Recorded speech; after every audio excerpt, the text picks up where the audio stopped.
Bom dia, boa tarde, boa noite para você que é torcedor, para você que é torcedora do Santos Futebol Clube. Sim, sou eu, Isabel Nascimento, com 26 anos, não parece. Mudei um pouco, algumas coisas alteraram na minha cara. Não tenho mais 25 anos, agora sou outra pessoa. Ao meu lado, como sempre, Anitta Efraim, que ontem, não está aqui ao meu lado, mas me parabenizou com uma blusa maravilhosa de Neymar Júnior, que veio com a vitória do PSG, então pode me dar uma blusa do PSG todos os anos para que a gente continue com essa saga vitoriosa parisiense, que na verdade é o Neymarziense, que é o que me importa. Bom dia, boa tarde, boa noite, Anitta Efraim. Bom, Isabel Nascimento, parabéns mais uma vez. Estou muito feliz que você gostou desse presente, que eu tive que juntar 500 pessoas para dar o presente. Meu pai até falou, Anitta, manda parabéns para a Isabel, que eu não te falei, então estou te falando agora, até já vou explicar por que eu estou falando do meu pai. E ele falou, nossa, mas por que você juntou tanta gente para comprar o presente? Era cara, mão de vaca. Falei, não, mas era a cara a camiseta, deixa eu me explicar, né? Mas meu pai... Seu pai quase falou, você quer um dinheiro, filha? Você quer uma ajuda para pagar as contas do Chile? Exatamente. Meu pai, que é um fã do nosso convidado de hoje, convidamos aqui Gabriel Dudziak, comentarista da Rádio CBN, para conversar com a gente sobre o desafio do Santos na Libertadores. Dudes não pode nem dizer que é mentira, porque o meu pai já declarou que é fã ao vivo e a cores num longínquo passado, quando a gente tinha público no estádio e nos encontramos na cabine de transmissão da Rádio CBN. Dudes, muito obrigada por aceitar participar com a gente, um prazer. Imagina, obrigado vocês pelo convite, tudo bem, Isabel, parabéns atrasado, Anitta, obrigado pelo convite, e a instituição pai da Anitta sempre está em grande estima nos nossos corações da CBN. Faz tempo que o Oscar não manda abraço para ele, mas para a Anitta ele sempre manda, mesmo quando ela não está ouvindo, ele manda um abraço, porque vai que, né? Enfim, obrigado aí pelo carinho, obrigado pelo convite, estamos aqui, vamos falar do Santos, sim. Bom, Santos a gente está gravando dia 14, dia do aniversário do Santos, e de presente, classificação para a fase de grupos da Libertadores. Eu fiz um apelo para os torcedores se acalmarem um pouco. Sei que o jogo de ontem não foi o que a gente esperava que fosse, mas, enfim, um pouco mais distante de mim e de Isabel Nascimento, Dudes, o que você viu desse jogo, dos dois confrontos como um todo? Acho que não dá para desassociar as coisas, né? Então, como você vê essa classificação do Santos para a fase de grupos? Primeiro, acho que é uma classificação merecida. O Santos foi melhor do que o São Lourenço na maior parte dos dois jogos. Eu queria também lembrar que esses jogos vão acontecendo tudo em sequência, né? E a gente já não lembra mais o que a gente estava pensando há coisa de 2 semanas, né? Pelo menos é o que eu vejo e também o que eu sinto muitas vezes. Então, nesse sentido, assim, que a Anitta fala, torcedores, calma, né?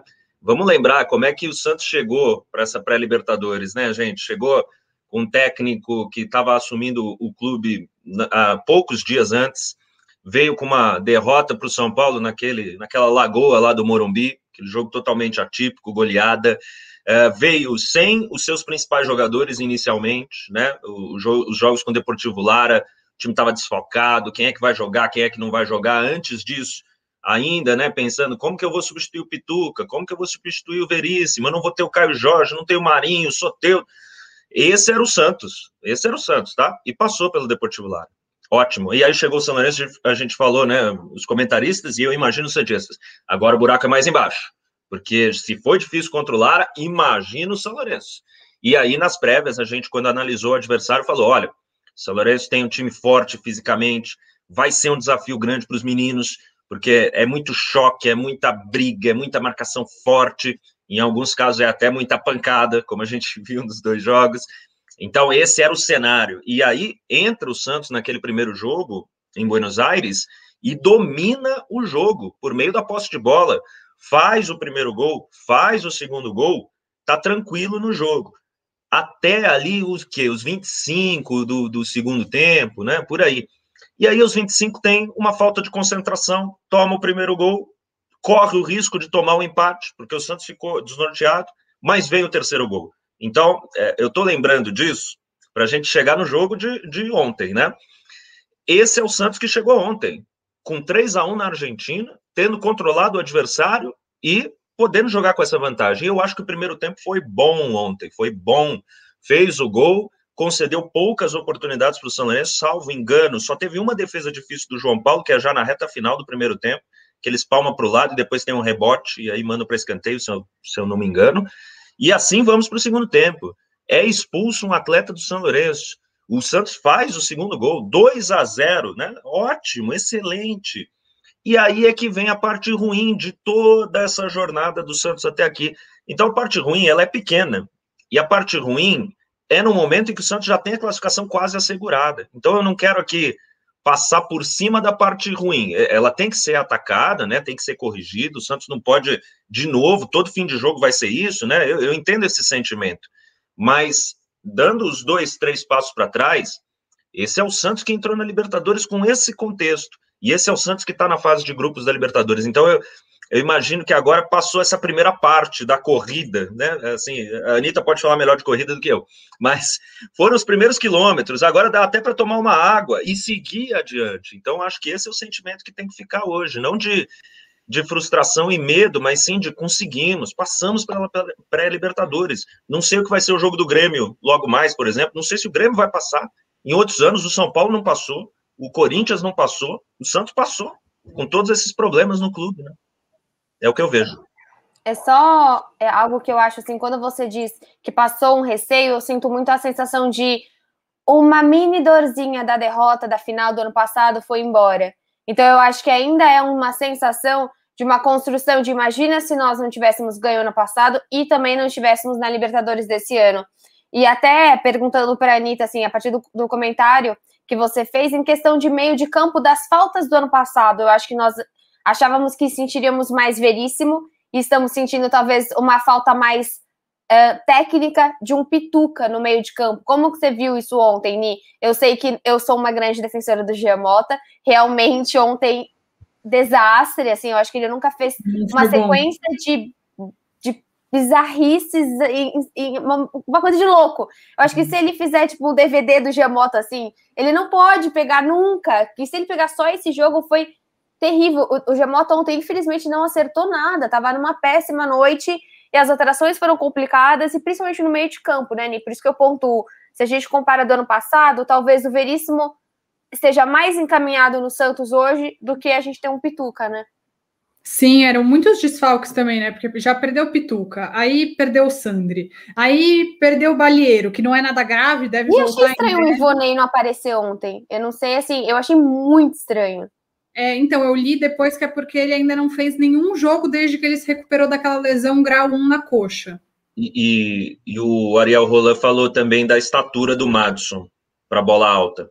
O Madison é alto e bom de cabeça, também por isso a escolha dele. Aí cabe a vocês discutirem, mas ele também justificou dessa forma. E aí talvez deixar o Felipe Jonathan em campo para, se caso precise para lateral, ele já está em campo, algo nesse sentido. Porque se não colocar o Felipe Jonathan no banco e colocaria o Ivonei no meio de campo, né? Porque teoricamente o Ivonei tem que marcar melhor que o Felipe Jonathan e também bate melhor de bola parada. Sim, eu não gostei do Felipe Jonathan ontem, achei que não foi bom, e eu não consegui entender por que o Ariel Roland tirou o Pirani em vez de tirar o Felipe Jonathan. Só se for essa questão que você falou, se ele achasse que o Pará cansou e quisesse tirar o Pará e colocar o Felipe Jonathan na lateral esquerda, mas... O Pará estava bem cansado ontem, né? Assim, ele marcou, mas... Nossa senhora, o Antônio Pereira, que achei que é outra pessoa famosa do canal, é o meu pai, no caso. Nossa, ele tava falando do Pará o jogo inteirinho falando mal do Pará. Eu gostei do jogo do Pará, até foi quem fez o segundo gol e tudo mais, mas, enfim, achei que o grande problema do Santos foi o meio de campo e espero que isso consiga ser melhor resolvido, porque ficou um buraco. Eu achei que o Alisson jogou bem, depois ficou com um pouco de medo depois que levou o cartão. O Alisson foi bem. O Alisson em Libertadores... Não, é outra coisa, né? Outra vibe, mas ficou um buraco, né? Entre o Alisson e o Pirani, aquele vazio no meio de campo, uma dificuldade de articular e segurar a bola. E aí, quando tirou o Pirani, ficou ainda pior. Achei que essa foi a grande fragilidade do Santos, mas aí, Dudes, até queria ouvir você falando sobre isso. O Ariel Roland, parece que ele não é aquele treinador que a gente chama de resultadista, né? Ele conseguiu a classificação com certa tranquilidade, mas em seguida ele foi para as redes sociais dele para dizer: vamos, não foi como a gente queria. Não foi da forma que a gente esperava. Falou na coletiva, a gente vai pegar o vídeo desse jogo e vai estudar para esses erros não acontecerem. Qual que é a relevância? Você falou, o Santos mereceu passar, mas qual que é a relevância de não ver só esse merecimento?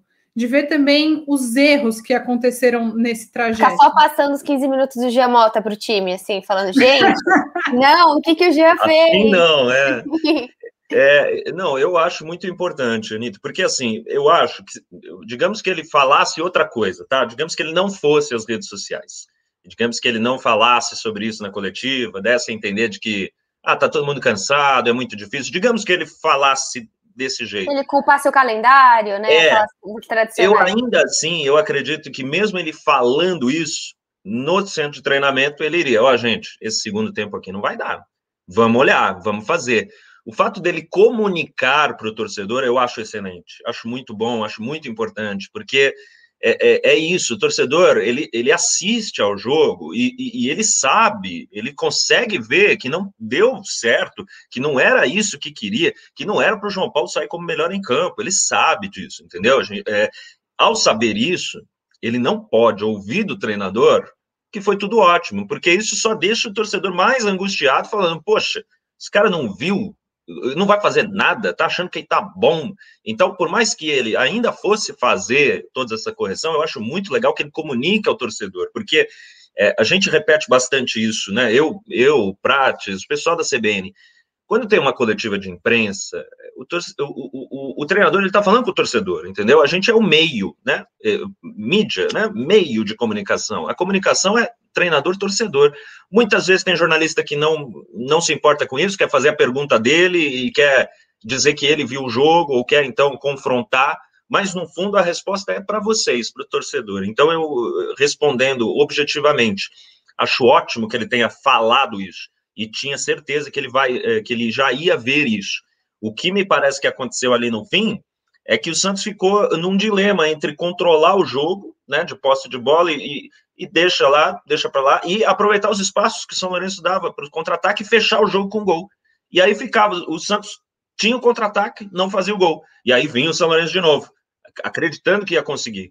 Então ficou nesse limiar. Nem tirou o calor do jogo, porque queria o terceiro gol, e nem fez o terceiro gol porque errou nas finalizações. Então ficou meio nesse limbo aí, fez vocês todos santistas ficarem com o coração aqui, ó. Não, terrível, terrível. Achei que o Santos fosse destruir o meu dia. Mas, e falando sobre ataque, eu vi muita gente falando de individualismo ontem. Eu queria a sua opinião, bem assim, o que você achou do ataque de ontem? Eu gostei, por exemplo, do Marcos Leonardo. Às vezes ele não entrava tão bem. Eu gostei, acho que dos três do ataque, talvez ele tenha feito uma performance mais coerente, mais regular. Como que você achou o ataque e as alterações? E você acha que qual seria a ideia do Olan para manter na Libertadores no trio de ataque? Eu gostei mais do Marcos Leonardo do que dos outros, né? Tanto Marinho, Soteldo, quanto a turma que entrou depois, né? O Lucas Braga, o Copete nem jogou muito tempo, né? Mas... De novo entrando pelo lado errado, tá? Só para... Eu sempre tenho que privilegiar o Copete, que eu sou uma grande fã. Então, novamente, Copete entrando pelo lado errado. Vamos esperar pelo menos pela direita. Então, obrigada. Tchau. Mas uma coisa que eu vejo, né? Eu vejo as redes sociais, o pessoal, né, assim, o Santista não confia no Copete hoje, né? Ainda tem algumas dúvidas com o Lucas Braga, acho que agora menos, mas uma coisa que me chama muito a atenção nesses dois e em outros Santistas é que dá a missão para os caras e eles vão fazer, entendeu? Por falta de correr, não vai ser. Vai ser por limitação, vai ser por errar decisão, mas nenhum desses aí para de correr. E isso eu acho ótimo, excelente, no mínimo, né? É o mínimo, parece, mas tem jogador que não faz isso, desiste da jogada, desiste do jogo, né? Mas só sobre a performance do ataque, acho que o Marcos Leonardo foi muito bem, e uma coisa que a gente viu na Argentina, eu acho até pela inexperiência dele, em quase todo choque ele estava caindo no chão, né? Batia com o zagueiro, caía no chão, e aí ficava sentindo, e ficava pedindo falta, parava de jogar. No e aí sem o VAR também, não sei se ele pensou nisso, eu vou cair, não tem VAR, vai que... E dessa vez eu achei que não, achei que ele estava ali firme, entendeu? Competindo o tempo todo, já sabendo, ó, não vão marcar falta, então eu tenho que dar meu jeito aqui. Então gostei da competitividade dele, como que ele, mesmo não sendo tão forte, né, quanto os adversários, no físico, né, conseguiu jogar bem. O Marinho, eu acho que foi importante no lance da expulsão, principalmente, fica muito ruim a imagem, né, depois dele reclamando com o treinador, mas acho que ele foi importante para o Santos. E o Soteldo, olha, o Soteldo tá difícil. O Soteldo me deu um pouquinho de raiva ontem e eu não sou santista. Então, assim, olha lá, olha ele aí. Esse aí não tem como ter raiva. Mas o que foi aquele passe que ele deu quando já estava com. Ó, a dupla aí. O Para passe quem que ele está deu. só ouvindo, a Bel ganhou de aniversário as almofadas, né? De Soteldo e Marinho. Estava Achei aqui ótimo. ostentando. Desculpa, Dudu. Achei ótimo. O trio de Horroroso frente. que ele deu, né?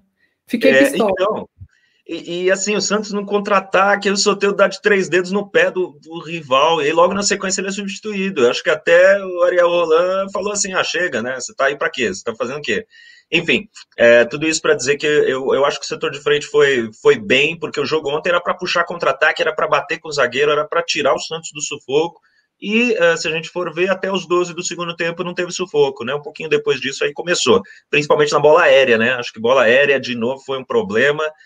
E ainda na linha do que a gente falou antes, o técnico está sabendo, e eu acho que ele vai tentar dar um jeito, né? Vai tentar acertar esse tipo de coisa, mas é importante também frisar que o São Lourenço é muito bom nesse tipo de lance. Daqui a pouco a gente pode falar dos adversários, né, na Libertadores, mas eu tenho dúvida se algum adversário é tão bom quanto o São Lourenço nesse tipo de lance, que dá um alívio para o Santista, né? Então, já puxando para isso, a gente já sabe que o Santos entra num grupo difícil. O Santos entra no grupo com Boca Juniors, Barcelona de Guayaquil e The Strongest, todos times conhecidos do Santos. O Santos já enfrentou todos esses times, eliminou o Boca no passado. Em 2017 foi eliminado o Santos de Levir Coupe pro Barcelona de Guayaquil e já jogou contra o The Strongest também. Não vou lembrar em que edição mais recente, mas jogou. Do que você viu, o Dudes revelou antes de começar aqui a gravação, ainda em off, que viu todos os jogos do Santos na temporada. Então, do que você viu do Santos, que você está observando dessa construção, reconstrução do time, como você acha que o Santos chega no grupo? Fala, Bel. Só uma coisinha, o Santos jogou com o The Strongest em 2012, pelo que eu vi aqui no famoso Google. Eu acho que é isso. Se não for, esquece que eu falei. Boa. E onde que tem altitude, Dudes? Eu sei que esse não é o seu assunto preferido, mas qual desses, conta para o nosso ouvinte, onde que tem essa dificuldade a mais? Então, o The Strongest é um time de La Paz, né? Então, lá tem altitude. Eu só acho que nesse momento não é prudente a gente fazer muita projeção do jogo do Santos na altitude, porque com essas restrições da Covid-19 e as restrições a brasileiros, né, em vários países da América do Sul, eu nem tenho certeza de onde que vai ser disputado esse jogo, né? De repente nem vai ser em La Paz, de repente é em outro país, né? Mas se for na altitude, é o grande adversário do Santos mesmo. Eu assim, ao longo da minha carreira, né, eu comecei assim no jornalismo esportivo, falando de futebol sul-americano no site da Trivela. Então, eu estou fazendo essa apresentação só porque eu sou um jornalista que eu respeito muito os times da América do Sul, todos. Eu não sou aquela pessoa que vai olhar assim, esse time é da Bolívia, então é uma porcaria, logo, assim, já sai falando uma coisa dessa. Ou então, quem é esse time? Nunca ouvi falar. Isso você nunca vai ouvir de mim. E por que eu estou falando isso? Porque, apesar de eu ser assim, eu preciso reconhecer que esse The Strongest não é um bom time nesse momento, não é um grande time nesse momento, pelo que eu pude ver. Eu não ainda me embrenhei nos estudos de The Strongest, Boca Juniors e Barcelona, eu sei como jogam, sei os pontos fortes e pontos fracos, mas depois eu vou ver mais, principalmente antes dos jogos do Santos, que provavelmente eu vou acabar comentando. Mas o que eu posso dizer é, o The Strongest se defende mal. No último campeonato da Bolívia, fez muitos gols e tomou muitos gols. Foi vice-campeão. E pelo que a gente vê, é um time que usa a altitude a seu favor para bater muitas vezes para gol, porque sabe que o adversário nem sempre está acostumado e sabe que os seus jogadores estão treinados nesse tipo de lance. Então, eu fiz essa apresentação para dizer que, normalmente, eu não vou falar, é da Bolívia, é ruim, só altitude. Mas, nesse caso, observando, eu acho que o Santos não vai ter muitos problemas com o The Strongest, pode sim ter problemas com a altitude. Você quer que eu fale dos outros adversários, Anitta? Vamos trocar alguma ideia antes? Não, vamos nessa. Só uma coisa interessante para lembrar que o Santos, ano passado, ganhou fora de casa contra a LDU. Ninguém queria pegar a LDU. Então, eu acho que o importante desse Santos estar sempre na Libertadores, né? A gente está tentando que ele seja um time que, mesmo sendo pré, G6, G4, você sempre estar presente torna as coisas um pouco mais tranquilas. É claro que o The Strongest, como você disse, a gente não pode ser desrespeitoso, mas, poxa, passamos por uma LDU ano passado, a gente já sabe como jogar contra esse tipo de time, mas, por favor, aí se você quiser ir pro Boca ou pro Barcelona de Guayaquil, como quiser. Claro, a gente recebeu algumas perguntas dos nossos ouvintes, e aí o Luan até perguntou quem é o adversário mais perigoso, além do já muito conhecido Boca Juniors. Então, você acha que o Barcelona está acima do The Strongest? O The Strongest seria a quarta força do grupo. Eu acho, nesse momento é o que eu vejo, né? A gente tem que ver como é que vai andar a competição, se vai ter alguma interrupção de campeonato em algum lugar, se de repente vai ter a entrada de algum jogador em tal time, mas hoje, olhando para esse momento, eu acho que o Boca e o Santos estão um pouco à frente dos outros dois, e o Barcelona certamente está à frente do The Strongest. O Barcelona me agradou, o que eu vi do Barcelona me agradou. Eu acho que vai ser difícil para o Santos os dois jogos, mas aí, se nada mudar, é Guayaquil. Guayaquil não tem muita altitude, acho que é nível do mar, inclusive, é praia. Então, esse não é um problema se de fato o Santos jogar lá. O que é um problema é a capacidade do time. Quem está jogando muito lá, muito bem, é o Damian Dias, jogador que inclusive estava presente naquele jogo de 2017 do Santos, é um camisa 10, jogador que nessa última temporada já é mais experiente, tem 34 anos, nessa última temporada ele fez, salvo engano, 10 gols e deu 8 assistências na campanha que levou o Barcelona ao título equatoriano, e o time joga atacando bastante, mas teve a melhor defesa do último campeonato equatoriano.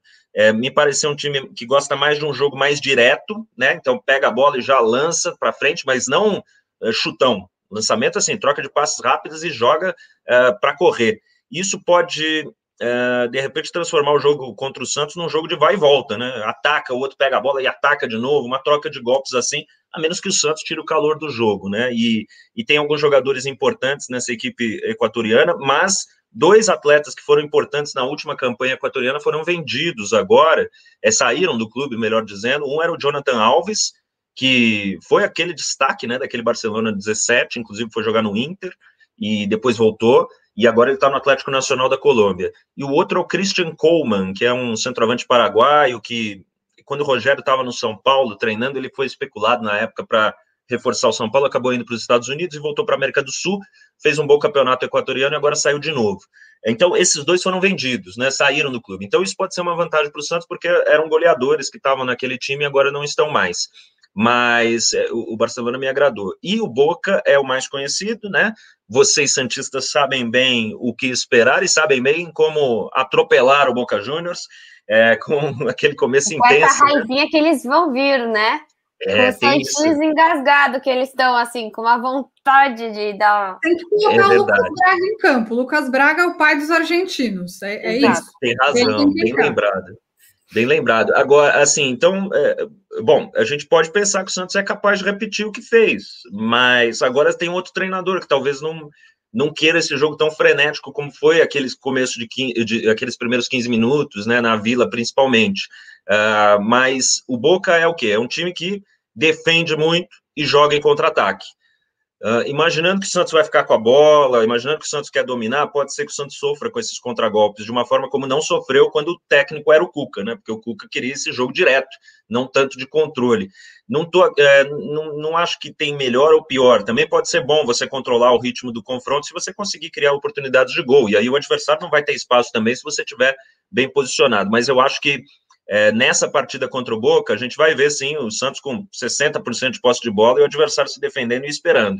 Pode ser um problema, mas até lá a gente também espera que o Santos esteja mais evoluído, né, no seu jeito de jogar para que crie mais oportunidades. Então, para resumir aqui, que já falei demais, eu acho que é um grupo difícil e acho que tem 3 times brigando por 2 vagas. E, de repente, até o Boca fica fora nessa, viu? Não acho que é pula de 10, não. O Boca está classificado e Santos e Barcelona brigam pela outra vaga, não. Eu acho que os 3 estão brigando pelas 2 vagas.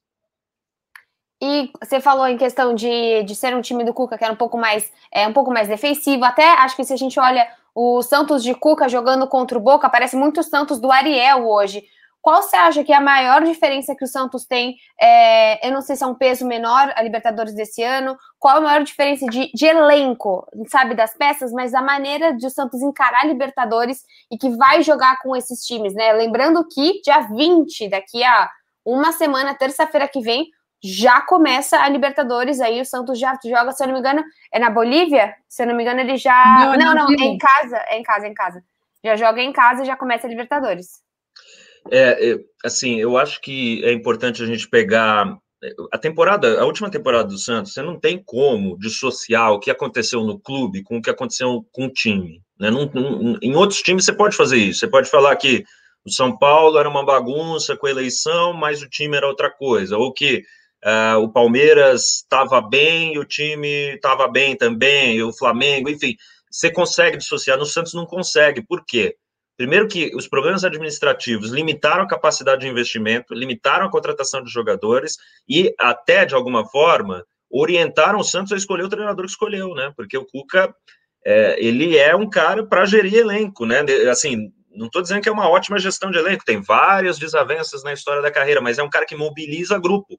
Mais do que, taticamente, ser um gênio, um mestre, é um cara que mobiliza grupo. E foi isso que ele conseguiu. E aí a gente tem aqueles relatos dos jogadores santistas de que esse técnico aqui é quase o nosso presidente, né? Porque naquela época não tinha interação de presidente com o jogador, eles estavam de mal, né? Estavam brigados e tudo mais.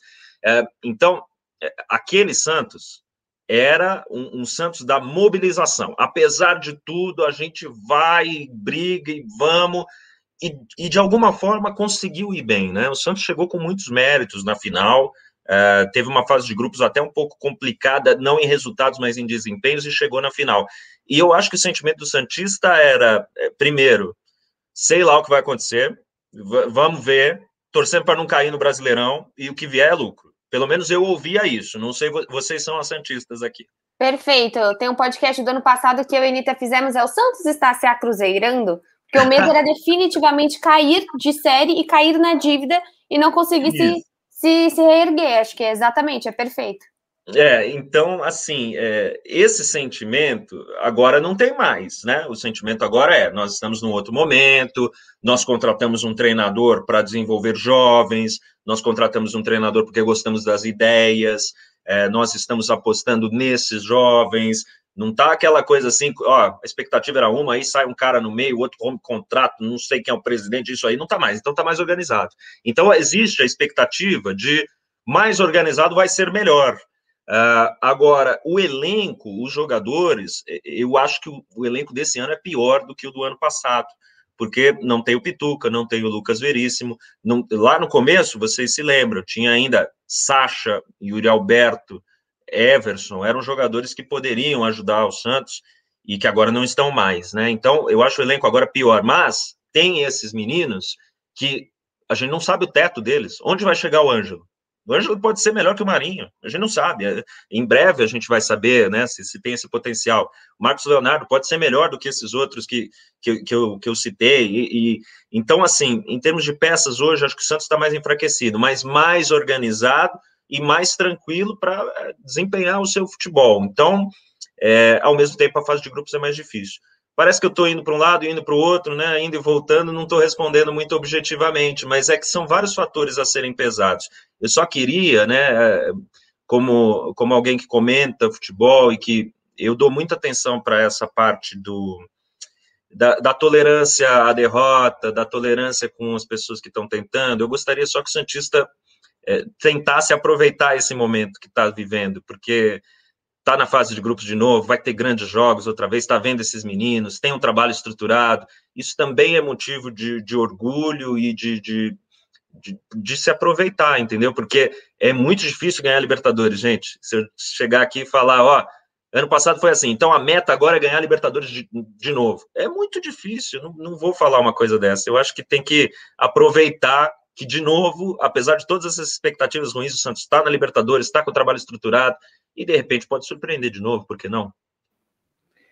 Dudes, para a gente fechar, exatamente por esse aspecto seu que você falou, da tolerância à derrota, de observar os processos do futebol, eu queria que você comentasse rapidinho a sua expectativa para o trabalho do Ariel Holan, que está muito no início ainda, e também para a gestão Rueda, porque a gente não pode desassociar o futebol praticado dentro de campo do que acontece fora de campo, como você acabou de falar do que aconteceu no ano passado. Então, como você está percebendo o Santos nesse ano, do que a gente conseguiu ver até agora? Pode ser que tudo desande? Pode ser, mas a gente torce para que não, né?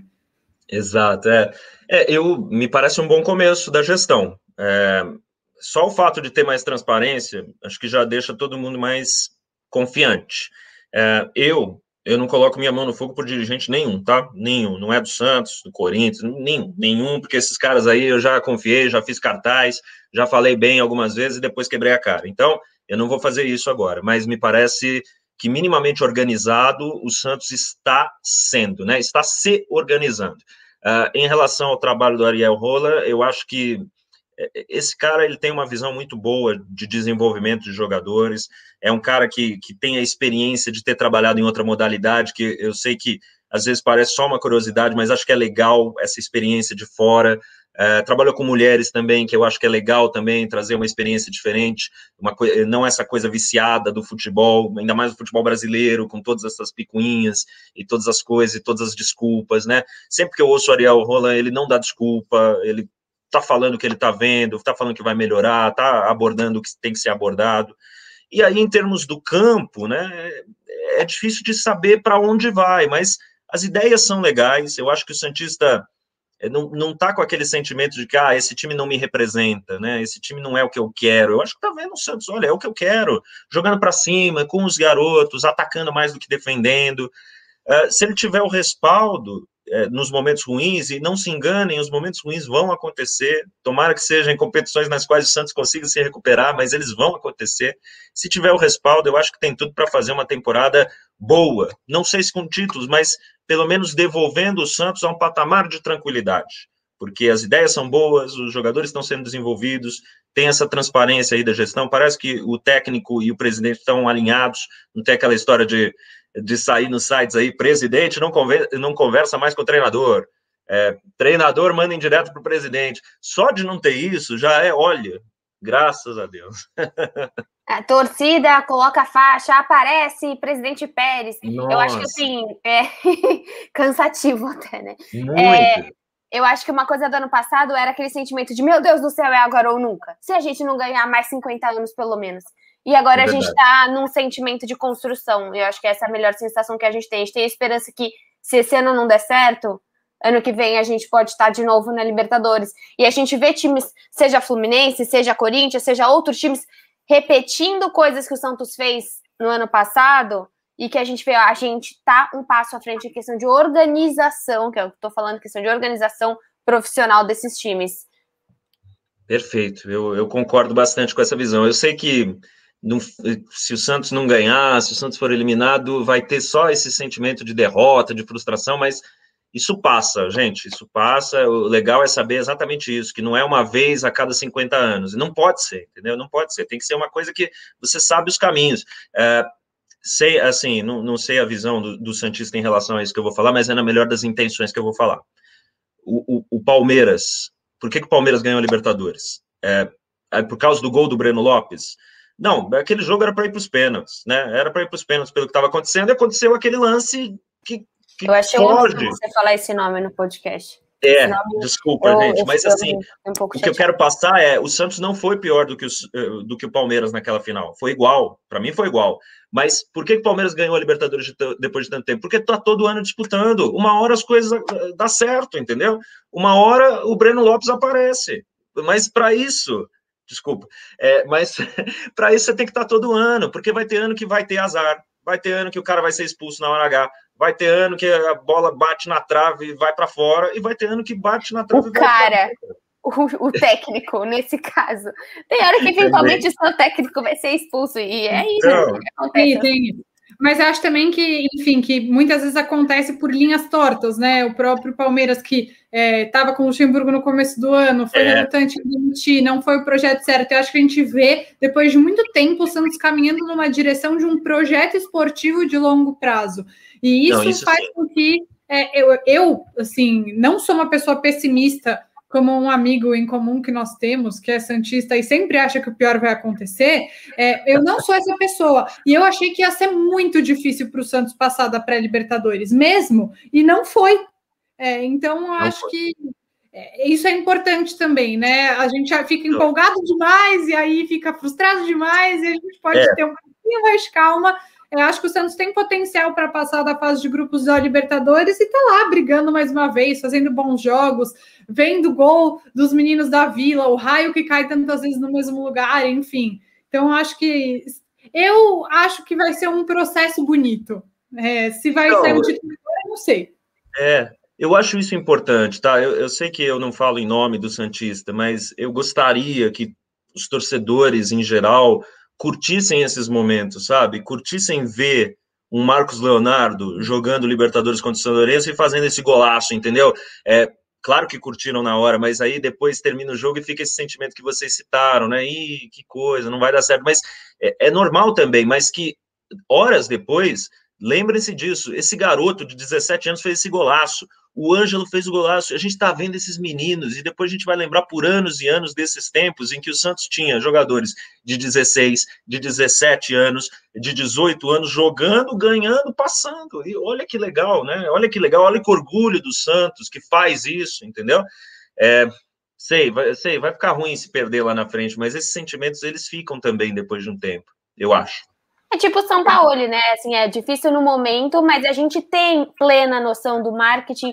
A Anitta escreveu um texto assim, da vontade de voltar ao estádio ao ver o São Paulo. Então, assim. Eu lembro, ótimo esse texto. Fica engasgado uma hora. Mas tem uma hora que você fala: caramba, você realmente. Foi uma época, eu vivi essa época e eu fui feliz naquele momento. E agora eu desejo tudo de mal para a pessoa. Mas naquele momento. E agora eu fico feliz. Mas normal também. Tipo relacionamento, né? Ex-namorado. A gente tomou um pé na bunda do São Paulo e a gente tem plena noção disso. Sim, eu superei muito bem zicando todos os jogos em que ele estava à beira do gramado, cada um com a sua maneira. Dudes, claro. acho que deu para passar por tudo. Se dependesse de mim, da Bel, a gente ficava aqui 2 horas conversando com você. Falei demais, desculpem. Não, foi ótimo, foi muito legal. Queria agradecer demais a sua presença aqui. Imagina. E não vai faltar convite para você voltar. Espero que você sempre se sinta. Espero que não, que você comente a Libertadores inteira e que você venha aqui até o fim dela para a gente poder falar. Pode ser, não depende de mim, tá? Não depende de mim, nem comentar os jogos e nem que o Santos passe, mas aceitar os convites depende de mim, pode deixar, só chamar que a gente marca de novo. Obrigado aí a vocês, desculpem se eu falei demais aí em alguns tópicos, às vezes me empolgo um pouco com esses temas, sobretudo quando fala de derrota, de ter um sentimento bom, sabe? Eu tô militando aí para que o futebol seja um pouquinho mais saudável e menos tóxico, menos destrói todo mundo que perde, sabe? Enfim, então essas coisas me emocionam, assim, no sentido de eu gosto de falar delas. Legal, obrigada mesmo, Dudes, e para você que ouviu a gente até aqui, muito obrigada e até quinta-feira que vem, e parabéns para a Bel e parabéns para o Santos também. Tchau, gente, Soteu tá mandando um abraço para vocês.